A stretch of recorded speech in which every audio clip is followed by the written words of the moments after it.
If you lean too far in one direction, something else in you leans equally far in the other. Welcome back to Bookwave, the book club podcast. I'm your host, Scott, joined as usual by Pat, Yeah. Jason, Hey! and William. Hey! Today we're looking at 12 Rules for Life, or the second 12 Rules for Life, Beyond Order. And we're looking at the second two rules. Rule number 3 and 4, do not hide unwanted things in the fog. And notice that opportunity lurks where responsibility has been abdicated. So my first question to you, the viewers, and to all of you in the podcast, what is your conceptualization of the fog that he talks about in chapter 3? Let's start with you, Will.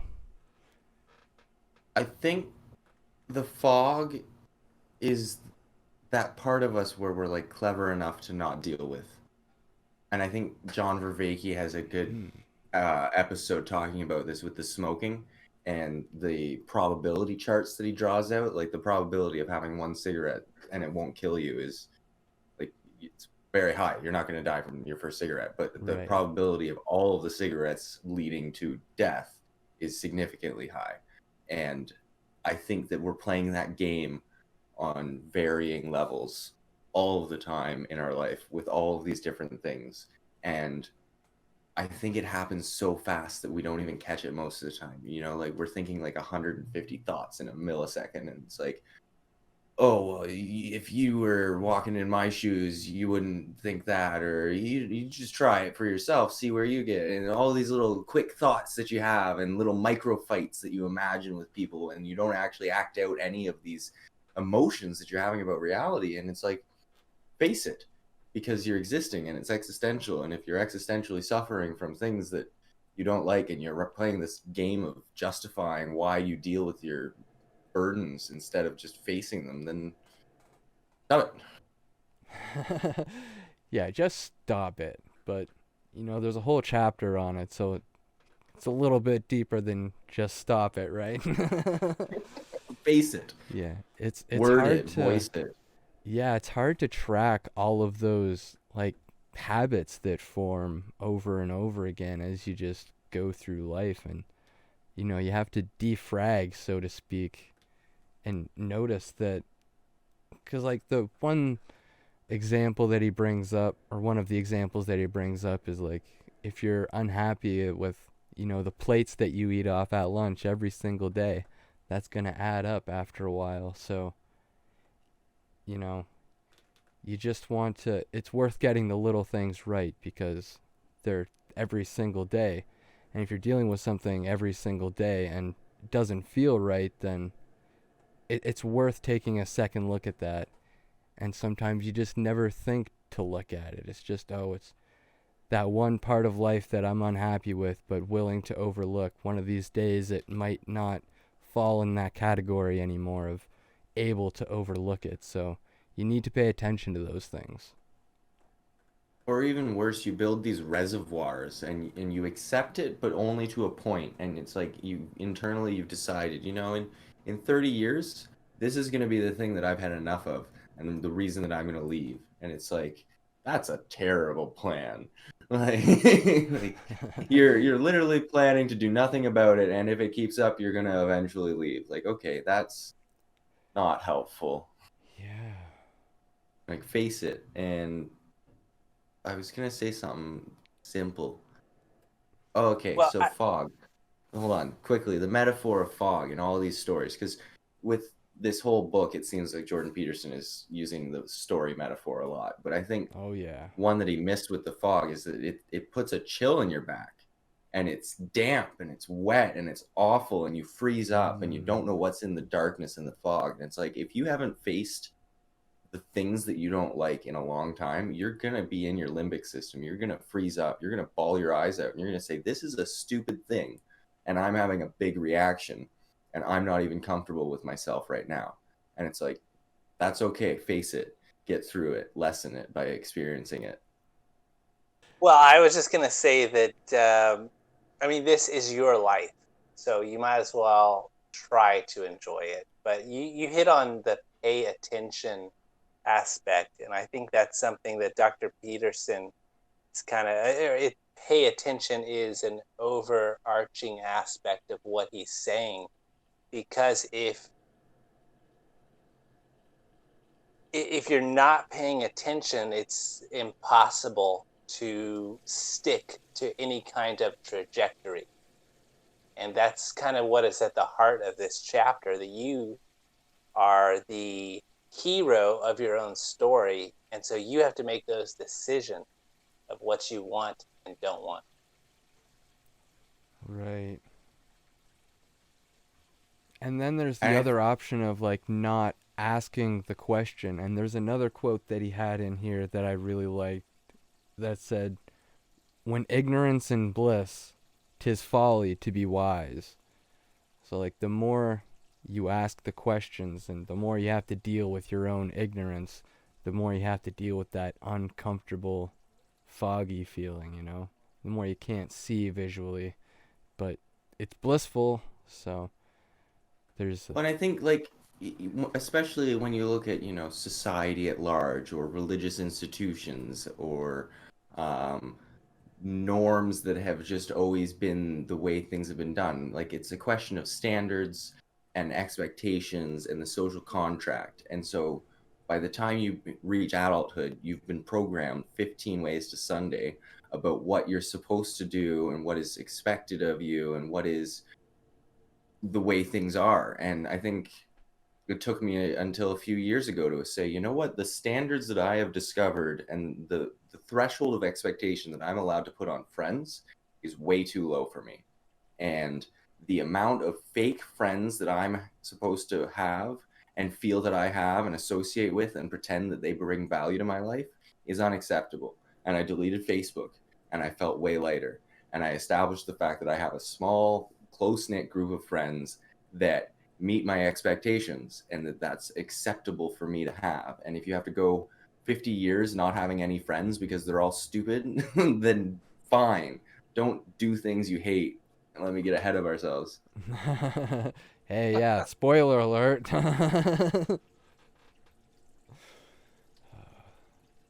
One of the things that Dr. Peterson's talking about in this chapter, though, is repression, self-delusion, and he calls it willful blindness. So that you don't want to see the important things in life because you are essentially afraid of what you'll find out. And there's another, he's putting a lot of emphasis on what we actually do, our actions, and how they are important. And in the last recording we did, we talked about the meaning of the word important is that which we carry through life. So you can't Mhm. carry things that are not important because you'll just have clutter all around you. And he's tying this aspect of the things that we do that are important, especially those that repeat itself. So something you do every day or every week. It's almost as if it leaves some kind of imprint on our consciousness or on the fabric of reality itself, like a groove in reality. So if you keep doing those actions, they have some kind of karmic weight to them, and you find yourself in a rut after a while. Yeah, I almost think of it as like it's carving little grooves into your brain. You just kind of have to smooth it over to fix And I it. think, like, don't quote me here, I'm just a guy, but I'm pretty sure we have some science that proves that we actually do form strong neural pathways in our brain, in specific areas of our brain, as we repeat the monotonous lifestyles that we've Mhm. accepted. And when we add in meditation or hypnosis or completely wildly creative and new adventures into our life, we form different pathways and we light up different parts of our brain, and we can expand the gray matter in our brain when we change it up and do something that actually activates us. Yeah, maybe the fog is just every single part of your brain that you haven't yet explored. You know, like you're carving these little pathways and grooves through your brain, through your mental pathway there. And it's all foggy to begin with, but the more pathways you carve out with all of these new tools and psychotechnologies like meditation, the more the fog starts to lift and the more you can see the forest for what it is, not just a dark, scary like dungeon. And I think it's accountability, right? Like the fog is the lack Mm. of accountability. And when you start to speak and say, "Look, I have this thing that is concerning me in some emotional capacity," and you say this to someone who you care enough to say it to have in your life, to be able to have this rapport with, you remind yourself that, oh right, love is more powerful than fear. And all I was afraid of was that this individual wasn't going to accept me and wasn't going to work with me to move forward and was going to take what I said or what I did and define me by that. And it's like, you're not your thoughts, you're not your actions, you're not your mistakes. You are, and then you do, and then you be, and then you have. But you don't need to be pigeonholed, and you don't need to feel that your loved ones are ever going to pigeonhole you. But that's exactly what's happening at a very rapid level. And it never comes to the surface as, oh, I'm scared that people won't love me. It comes to, oh, well, they're just stupid, or oh, they don't get it, or oh, they won't understand, or oh, I'm just not good enough, oh, I'm unlovable, oh, I'm not worthy, the world's going to burn. What's the Yeah. point? Oh, it's all going to blow up in a million years. It's like, no, just love yourself and speak your truth, because the fog is your thoughts. And the minute you make action and energy and talk and write and communicate, that's when you leave the fog. Mhm. That's my opinion. Change my mind. So so here's my understanding of what the fog is from reading this chapter. Um, a quote that I've gotten was, "The fog is the refusal to notice and the refusal to communicate both yourself and the people who are close to you." And to put this into perspective, I'll use an example from a video game. So I really like the Silent Hill franchise, which is a survival horror franchise. And one game in the series in particular is the second game that came out 20 years ago. The main character gets a letter from his dead wife who says, "Come and see me in Silent Hill." He notices he's got this letter about 3 or 4 years ago after her death. And when he walks into Silent Hill, it's completely foggy. It's haunted. Nobody's around. Everything is dead. And as he wanders throughout this town, he meets other characters who have their own problems. And you'll notice right away that the main character, James Sunderland, is pretty much focused on finding his wife, even though she's dead. Hmm. And that's the one thing that is mentioned at the beginning. He doesn't even realize that she's dead, even though he's willing to go so far as to find her because of this letter he got. And he begins to see another version of his wife along the way and is trying to, you know, um, flirt with him. It's kind of like a double-sided version of his wife. And he doesn't realize it. I mean, he does, but he doesn't see that this other woman that he sees for the first time has some similarities between her and his dead wife. And so, and the town overall is essentially the subconscious mind of the characters. And even though they don't realize it until, you know, right before their deaths, they slowly put the pieces together. And so when James figures out finally that his wife is dead and is no longer around, he finally begins to accept himself for going through all this trouble, going through this haunted town, which may or may not be real, It may just be all in his head. And those closest to him, he begins to accept it. And that kind of refusal, that kind of problem that he ends up seeing it leads to an existential dread or an existential anxiety where you miss out on so many things that have gone past you when you're only just focusing on one thing and not seeing the whole picture. So I think that is something that we end up facing as a species, really. And it's probably one of the scariest things that we will ever face. That idea of letting everything pass you by when you're just in narrow vision of what you see down the road is probably the closest thing that you can ever do to yourself. And it's the most damaging too. I mean, Pyramid Head's still scarier, but I get that. Yeah, 100%. Yeah. Lighten it up a little bit. But it's like that. What Jordan Peterson said in the second rule. You know, like a 20-something with potential and talent is like a good thing, but it gets more depressing in your 30s and even more so in your 40s. And you know, the worst thing on this planet is squandered potential. And we're all creating this reality of priorities and values and focus and tuning ourselves into what we've determined to be the right truth and the real story and the important meat of the situation.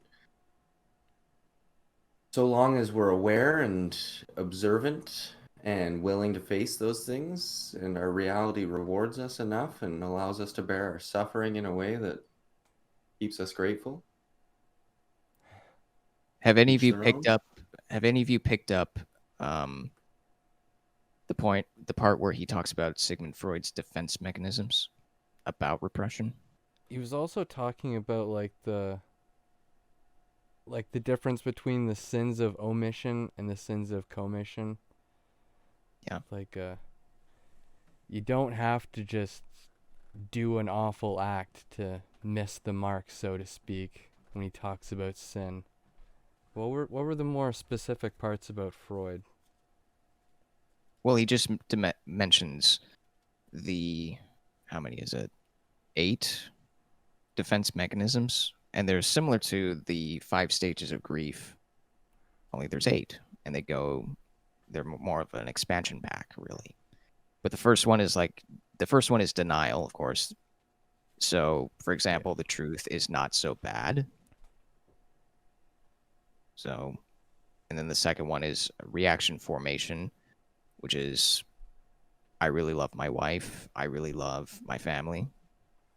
And then the third one is displacement, where it's a copy of a copy of a copy of a copy. So you adopt that copy and then put it off on somebody else. So like your boss yells at you, you decide to yell at your wife decides to yell at your child. Your Child baby yells your at the baby tries dog. your baby tries to eat the cat, essentially. Yeah, chain reaction doesn't end so well. Yeah. What was the next one? Identification. The example he gives is I am bullied, so I am motivated to be a bully. Right. Yeah.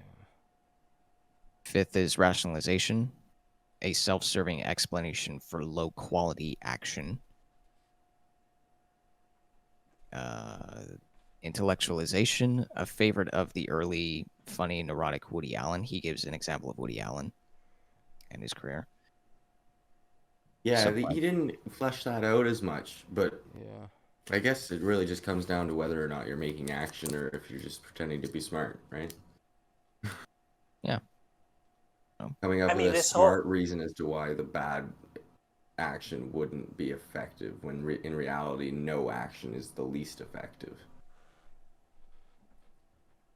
Right. That section on repression is kind of at the beginning of Rule 3, and then at the end of Rule 3, he kind of goes back into it a little bit more, where he's talking about admitting what your feelings are and being able to communicate your feelings to yourself and other people. He uses marriage as an example quite a bit because I don't know if you can get a better team than a husband and a wife that are going to live together for 40 years, or it's equivalent to 15,000 days. You have to be a team in order to get through that day by day. But he also talks about how we all have been hurt, through our childhood growing up.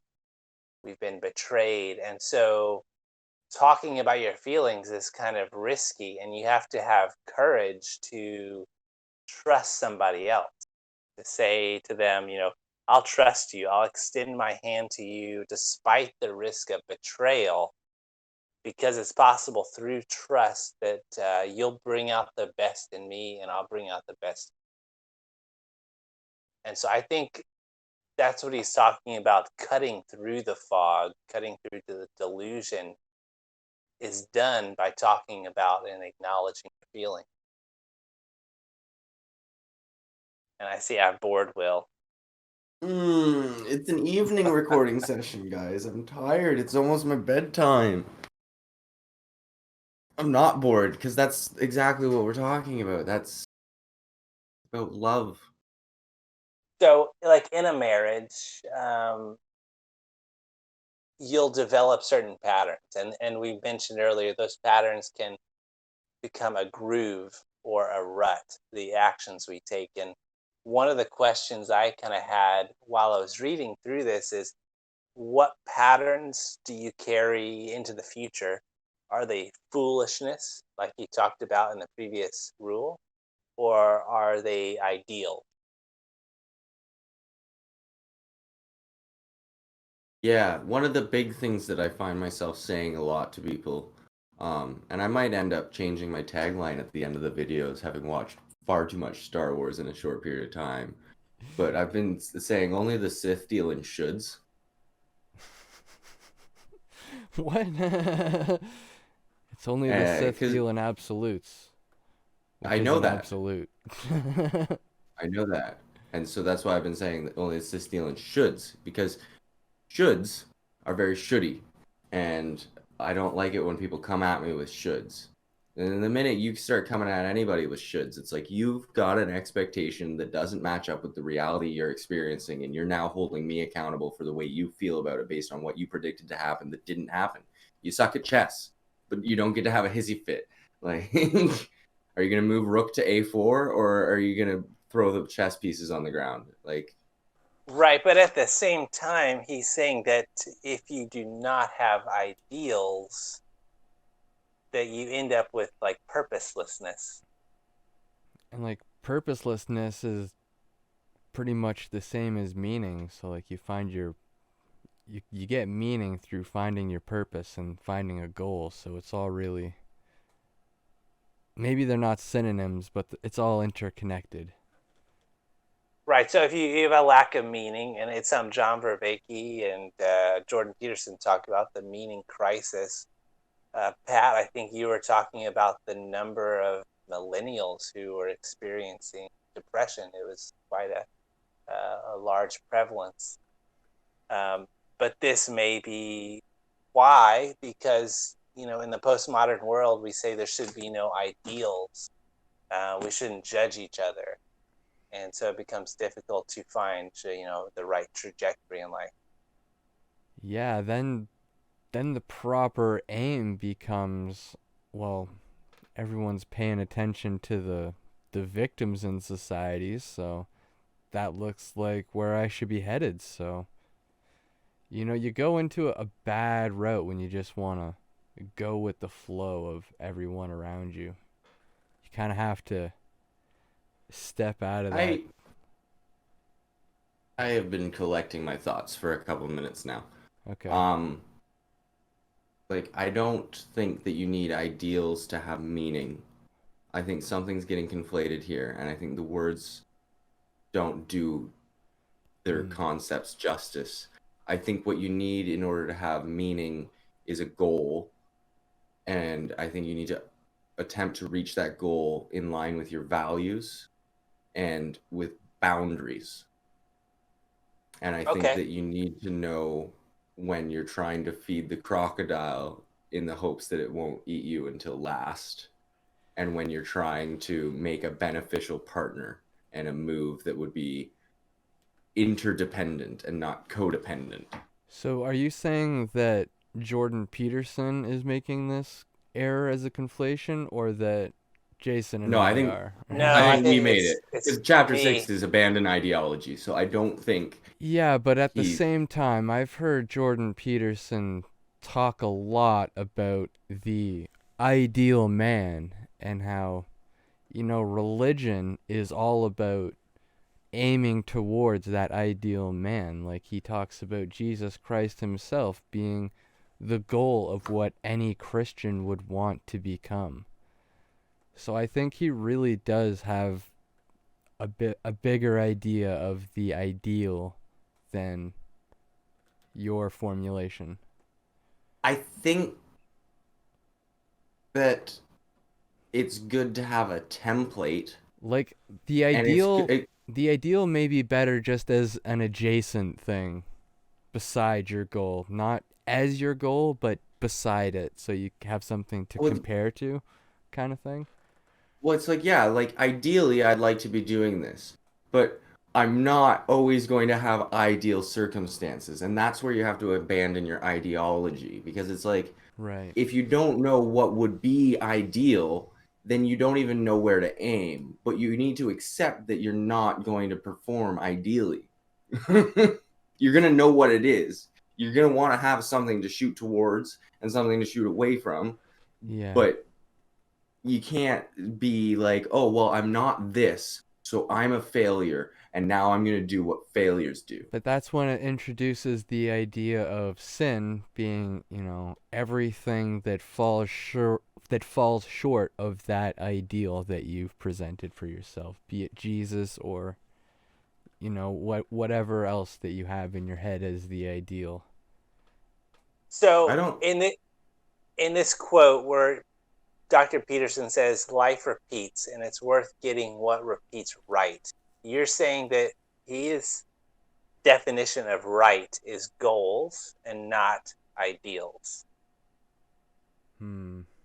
I think when he says life is what repeats and it's worth getting what repeats right, Right. what he means by that is not a question of ideals or goals, but simply of expressing desires, right? Like, and voicing your opinions and working through your own perception of reality because you know when you don't like something. You know when things aren't ideal. You know when there's an easy solution to a problem, and for some reason you swallow it. And I don't think you need God or Bible or Testament or commandment to tell you what size of plate to put your sandwich on. And I don't think we need to get too deep into the sophistication here of it's worth getting things right because right is just a concept. And, if we stay here too long, I'll tell you that there is no right or wrong. I, But I think we've really hit some kind of a wall here on the difference between ideals and goals. But let me see if this helps a bit either. Maybe it'll make things worse. I think that we don't have enough words for sin, right? Because if we think of sin as missing the mark, like a marksman shooting at a target and missing into a sin, because I think that's the metaphor that comes up in this chapter, Yeah. then sinning should not condemn one to hell, right? Because that's the wrong word. Missing the mark is not shooting the wrong thing. Because bad and sin now do not mean the same thing.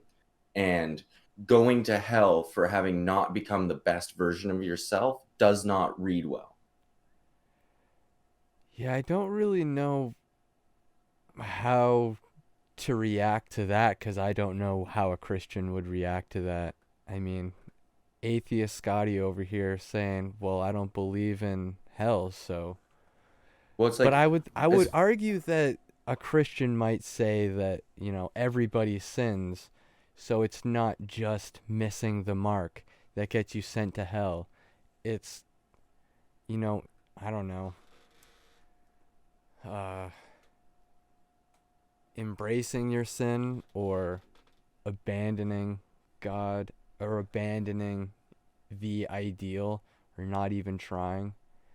I think the aim itself and the missing of the mark are two different things, and I think that our language is too limited to be able to separate them at this point. Because well, that's what I'm saying, right? when most Yeah. people say, well, sin actually is derived from an archery term, and it's about missing the bullseye. It's like, well, obviously you're not going to hit the bullseye every single time. We talk about this every week in our accountability meetings, right? But like you have to keep trying, and I think it's when you stop trying, when you stop aiming for the ideal that Jordan Peterson presents as Jesus and others present as just your ideal self or your higher self. I don't know, it all gets pretty messy. So there is one thing in Rule 3 that gets restated in Rule 4, and that's on page 103, where he's saying, if you make what you want clear and commit to yourself to its pursuit, you may fail. But if you do not make what you want clear, then you will certainly fail. You Right. cannot hit a target that you refuse to see. You cannot hit a target if you do not take aim. And equally dangerously, in both cases, you will not accrue the advantage of aiming but missing. So there is something that you can learn in having a set target and not hitting it, because you can readjust yourself and see, what did I do wrong? Or possibly it might not even be the correct target. You might realize that your real passion is a different target. Mm-hmm. But maybe we should, with that, move on to the next chapter where he's talking kind of about responsibility. Yeah. Just Notice. because that's where I felt the direction of the discussion was going. Notice that opportunity lurks where responsibility has been abdicated.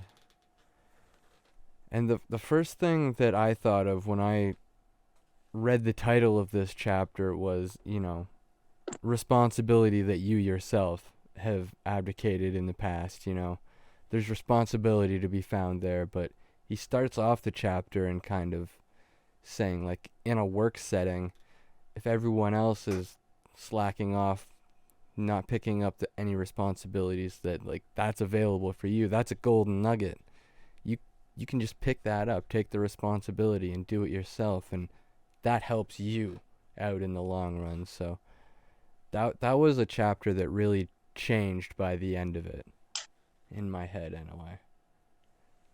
It's one of those things where you go back to that list of that checklist he has with his clients where it's like, are they in a career or a job that is satisfying and fulfilling? And I think he makes a lot of assumptions with the advice he gives in this chapter, which is that you're gainfully employed in an environment where you're both respected, appreciated, and rewarded, hopefully.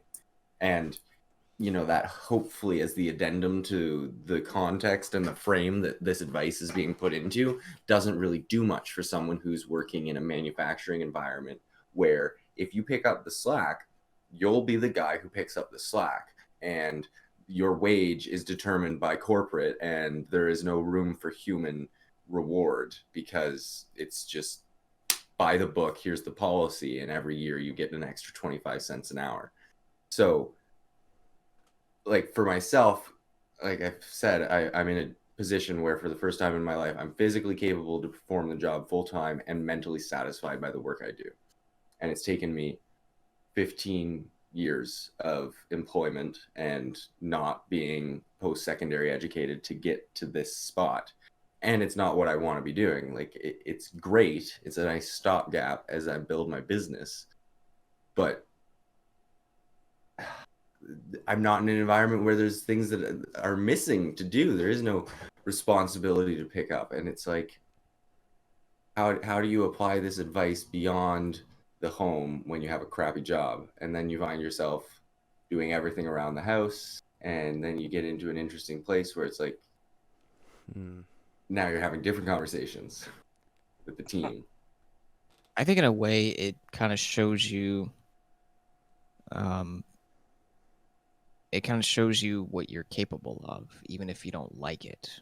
And you putting yourself in that position goes to show what you can do that you never thought of before, I would say. If that makes sense. Yeah. I do see what Will is saying, though. If you pick up the slack, your boss might assume you don't have enough work, and then you're going to get more work for the same paycheck. Though at the same time, I've had minimum wage jobs at like Pizza Hut, for example, where the floor was dirty, the bathroom was dirty. I just decided, hey, I'm going to go do that. You know, I didn't have anything else to do. Boss saw that I did that, and he was pleased. And so he would give me better positions if I requested them. But I think we should also remember that Dr. Peterson is a professor, and so maybe part of his professorship kind of rubbed off in this chapter, where he's assuming that all jobs are similar to what he had. Yeah, like I'm more leaning on the side of Will there. Like every job I've ever had, you start to put a little bit more effort forward, and you're still the guy making minimum wage. They just ask you to sweep the floors every time there's someone needed to sweep the floors. But at the same time, I don't really think that is the center of what Dr. Peterson was trying to get at, because it's more of like a mindset thing, where if you're just bitter about everyone else around you slacking off and not doing anything, you could just do the work and then be happy that the work got done. It doesn't really, like, taking credit for it or rising up the corporate ladder doesn't have to factor into it too much if it just gives you more meaning in your day-to-day duties. Because like, you're still going to be stuck at work for 8 hours a day. No matter what, you might as well do something with that. If you're going to do something, do it right, my parents always told me. Like, and I hear all of that, right? And also, I hear you, dude. I hear you. For those listening at home, he just started shaking his head. I'm trying to say this in a way that's eloquent and poignant, where it's like, okay, so the advice is, notice that opportunity lurks where responsibility has been abdicated.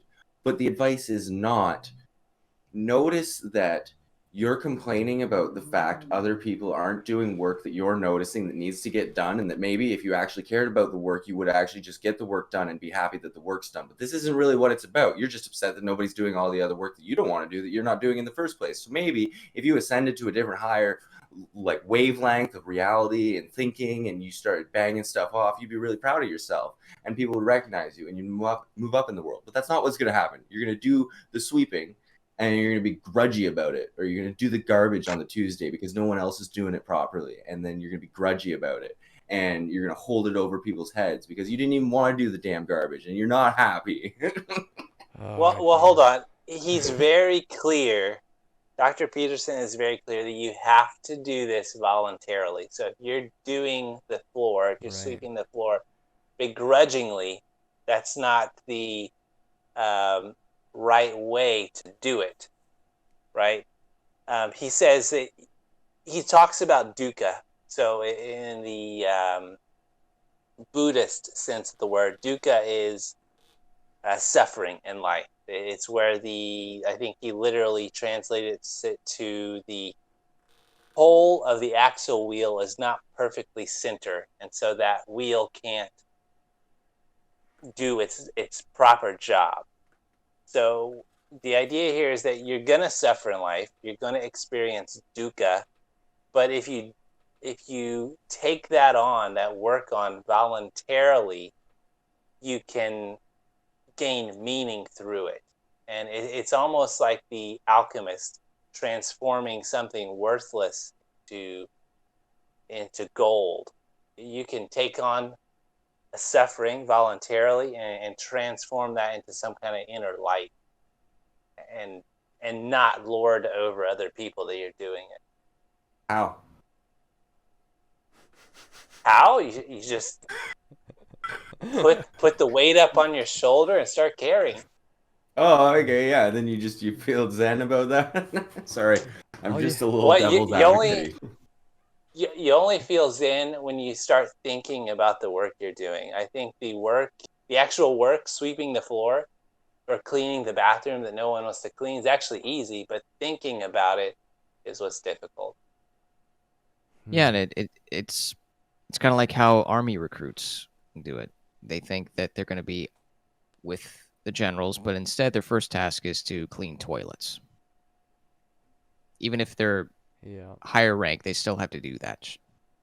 Yeah, and it's nice to be able to like. So I'm at a place where I like doing things, right? Like, it's a win, it's a victory, and I get it, and I accept it, and I'm proud to do it, or humbled to do it, or whatever it is. Like today, you know, as Canadians, we like to do this thing where we spend 6 months of the year shoveling the snow off of our driveways, and then for 5 days in March, we shovel all the snow that's left back onto the driveway so that it'll melt quickly. So today, we had 5 of us out there, each taking turns doing 4 scoops of shoveling, and it's rewarding. And many hands make light work, and it's wonderful to be able to engage in that. And I'm gonna have to do some meditation on how I got over the notion of because, and it's the easiest thing to do for conflict resolution. Someone gives you a hard time over something you didn't do. You're like, oh right, yeah, okay, I'll do that. Problem solved. Like, or for me, it's like we have shared towels in the house, and my father likes this one towel. It's like, you know what? I'm just never gonna use that towel again. You like that? Have it. It's better to give than it is to receive. I'm never having this conversation with you again. I'm not, I'm not going to touch your dirty towel ever again. So there was a motif that I picked up on, kind of the good brother against the bad brother. Dr. Peterson talks about Osiris and Set battling it out. And I thought back to the Bible, which we're also reading, and the differences between Cain and Abel, and how Cain, or Set, the Egyptian god, maybe they're going about life cursing what they have to do. They get a tough job and they say, as soon as trouble starts, you start cursing, God damn it. And compared to the good brother, where they're voluntarily saying, you know what, came across this trouble, I'm going to figure out a solution to it, instead of starting to slur profanities. Well, and it's an anxiety of sorts, right? I think the problem, one of the big things that I'm overcoming is getting playfulness back in my life and doing things in the spirit of play, even excessively productive things in the spirit of play, because that's the whole point of life, is to go about it joyously and happily. And it's like, if you have dishes to do and you can't figure out how to be meditative or even happy or proud of cleaning them, then you're thinking about it wrong. And what probably happens is you've left the present moment where the dishes are dirty, and you've gotten anxious about the construct in your mind of what is entailed in doing the thing. And it's like, now you're not even in the moment. You're in some simulated hallucination in your mind about the responsibility that you don't want to take on, when you should just be breathing and cleaning, because You're it's in the fog, what you better could to say. do. Oh, you're stuck in the fog. You can't Yeah, navigate it if the dishes are gonna bog you down, right? yeah, these chapters kind of build on themselves. So Mm-hmm. it's all about adopting responsibility and trying to perfect your skill at it, practicing that skill. So if it's washing dishes, you could be the fool and cursing and breaking dishes and tossing one against the wall because it just can't get that spot out. Or you can do it like the master and wash one dish at a time, get it done, and then go on and not think about it anymore. Mm-hmm. Put on some music in the background, help it go better. Put on some meaning wave. Yeah, that's the thing too. Like people go to do these things and they're like, "Oh, I hate doing this thing." And it's like, "Yeah, but are you doing anything that you enjoy while you're doing it? Like, Mm, what's your reward system? What's your punishment system?" yeah. You don't build that in. If you don't celebrate, like earlier, we were having our accountability meeting, and I clapped until everybody clapped so that we could celebrate the win that Jason shared with us because it's important. And I was doing that with my 3-year-old nephew today, like audibly clapping and celebrating and high-fiving because you don't get it. This is the action that indicates to your brain that this is a big deal and that we care enough to celebrate it with you. Literally, it might feel stupid, but your brain does not differentiate between stupid or Yeah. having not celebrated. Yeah, your brain at the deepest level doesn't care how stupid or cringy it is, right? It's just, oh, we're jiving, we're having a good time, we're celebrating, let's do this. This is what happens when I accomplish my goals. Well, let's go. And it's something that he talks about in chapter 3 that gets reiterated in chapter 4 in a way. If you are going about your responsibilities in a way like a fool, like the beginner, um, Well, it's almost like, the fool goes at it knowing that there's stuff that he doesn't know and he's got a good sense of spirit to it. He's willing to take the risks. And then I think we need something other than the master to compare to. It's like the spoiled prince that's like above it, right? Yeah. That's where you want to stay away from. You don't want to be the petty tyrant that's like, this is for my servants to do. Yeah, Like well, the like best leaders I do think the I think work. the point is the like archetype of the fool and then the archetype of the master, the fool, the fully realized being.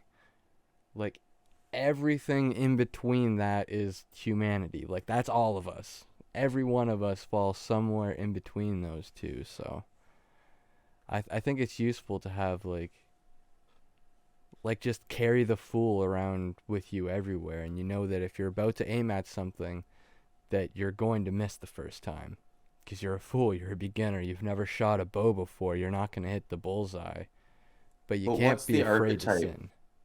What's the archetype that's arrogant and toxically perfectionistic and expects to get it right the first time, fails once, and never performs again? Because that's what It's 20-year-old men have. it's that's the somewhere fool. between the seeker and the warrior. The Hmm. warrior can be a bully sometimes and can take every ounce of strength to take on an obstacle. But it can also be toxic too, like before or after taking on that task and thinking, I'm number one at this. Nobody else can do it but me. And then the seeker is a bit of a perfectionist, which is a problem, where the seeker can think creatively and come up with these different patterns and formulas to present a message by it. But it takes them a long time to do so. It'll take them ages. So, So like, Naruto's the fool, Sakura is the seeker, and Sasuke is the warrior. And if you're going to be anything to start out as, you want to be the fool and you want to be giving it 100% of what you got with no regard for the expectations and standards and rules and the laws of physics because you're just going to make it happen because you can do it and you're a fool. Whereas, the seeker is like, "Oh, I just need to do a bit more research." yeah.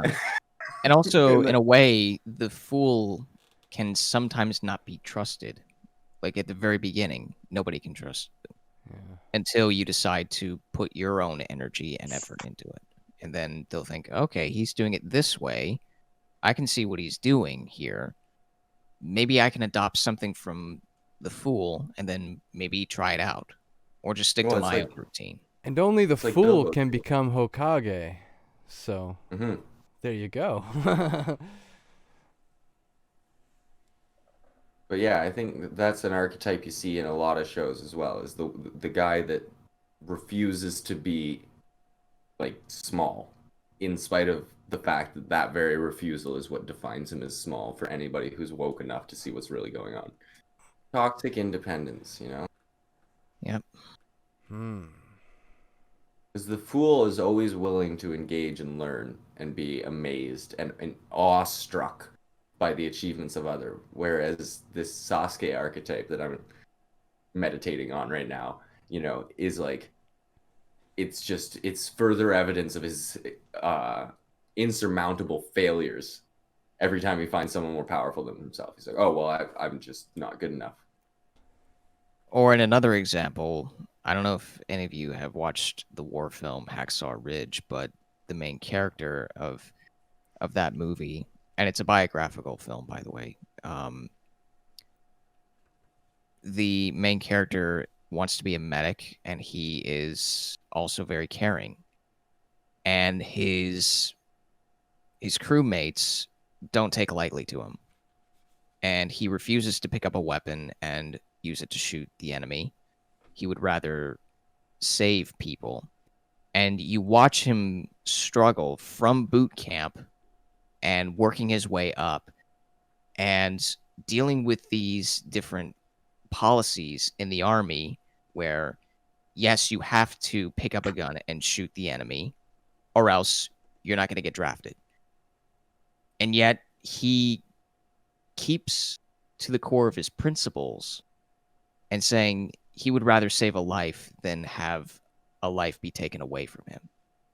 And that's what his principle is. And eventually he joins the army and goes to war with the Japanese and ends up saving hundreds of soldiers and gets the highest reward, the highest Medal of Honor award in that. Oh. There you go. Opportunity lurks where responsibility has been abdicated. Yeah, no one else was doing the job that he saw was the one that should be focused on, so he took responsibility. He got it done. So it doesn't have to be that like someone is, slacking off on a specific job. It could just be that you found an opportunity that no one else is taking advantage of and you feel could benefit other people or yourself even. There was one thing that I wanted to mention about Rule 4 and responsibility, because Dr. Peterson uses the example of marriage quite a bit. And it seems like people, they have the goal of getting married, right? And so they get engaged and then they get married and then they stop the pursuit of that goal because they're no longer, they've transcended it in a way. They no longer need to get married because they are married, and so they no longer try anymore, and so they abdicate their responsibilities to the marriage. And then what happens, you stop making yourself wanted. You stop trying to impress and show your best self to your Right. partner, and then so maybe your partner loses interest in you, and somebody else then picks up on that opportunity, and they're like, yeah, let me show you my feathers, and let me flex. And that draws their attention because it's kind of a game of cat and mouse that you have to play in a way. Not that marriage is a game, but in a way, it reminds me of Akira The Don's song, "Everything is a Scam," but replace that with "Everything is a Game." It's not I'm not trying to make light of marriage, but at the same time, Right. I kind of see the idea as gamification of life. So you still have to keep trying even after you've mastered something. Yeah, it's like when Jordan Peterson says that like life isn't a game, it's a series of games, and marriage is just one of those games in the greater game of life. It's just through that frame you have to look at everything as a game, so it makes sense to use that terminology. But I think this is one of the things that for me Jordan Peterson like he starts with, and then John Vervaeke just like finished it. Because like John Vervaeke talks about this same problem. He talks about the difference between the having mode and the being mode. So like most people aim to have sex instead of being in love, or you know getting married instead of having a successful marriage or relationship. Like it's fundamentally two different things. And when you aim at just, oh, I'm just gonna be a married person, that'll be my identity, and then you don't take it any further than that, it's what are you doing with your life? You still gotta try. Like you're still involved in something that requires upkeep and effort. Yeah, it's almost like you can fall into the trap of, well, I've been accepted for who I am, so I don't need to work at it. And it's like Yeah. it's that's the fog, right? And it's like there's Exactly. all these things that we do, when we're trying to get a date or a job, and these rules that we take for granted the moment we get into that safety zone of like, oh, well, why would I get dressed up? We're married. It's like, no, no, no. Much like clapping for achievement, you need to make something of yourself so that there is a clearly defined boundary on this experience, so that it is different from the flow of all other experiences. So there's not just another Tuesday where you have something disappointing happen. Make it big, 10x it, get some candles out. Yeah. And that kind of ties into another point that he makes where it's like when we regard something as a selfish act, it's not really selfish because they're not thinking about, themselves in the future like aspect of it. Like when someone makes a selfish act, it's because they're focused on just their present self and not their future self. And you like kind of splits it up into two different personalities. It's like you have to make decisions that are good for you today, next week, next month, and next year, and also good for everybody else around you.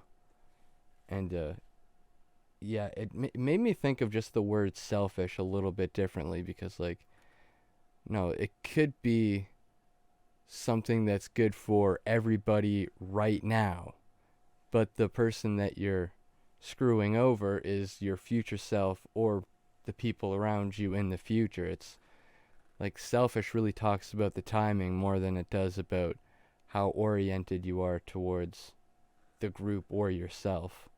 Yeah, I Yeah. think that's that whole probability thing, and just that unwillingness to face the Mm. actual outcomes. It's like you go to do something that you know is bad, and you think, oh, well, it's just a teaspoon of sugar. But it's like, okay, but if you do a teaspoon of sugar right now and every day for the next 1,000 days, how many teaspoons of sugar is it? Would you do all of that right now? No? Okay, why are you doing it over the next 1,000 days? Well, Yeah. so far I've been really impressed with this book. Um, it reminds me quite a bit of his Maps of Meaning lectures that he Yeah. put on YouTube a couple of years ago. I feel I can hear him lecturing in those videos the same way he writes in this book, and that is something that's comforting. Yeah, Yeah, and I've definitely enjoyed reading the book, and I am looking forward to the next two rules.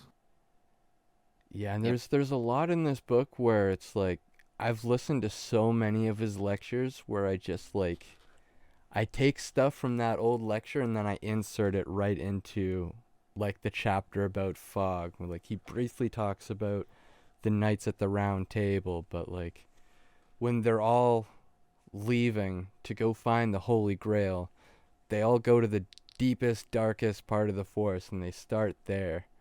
So like you gotta start with the fog and focus on the fog and clear that away before you can find the the one final prize that you're looking for. Before you can accomplish your aim, you have to go into the fog head first.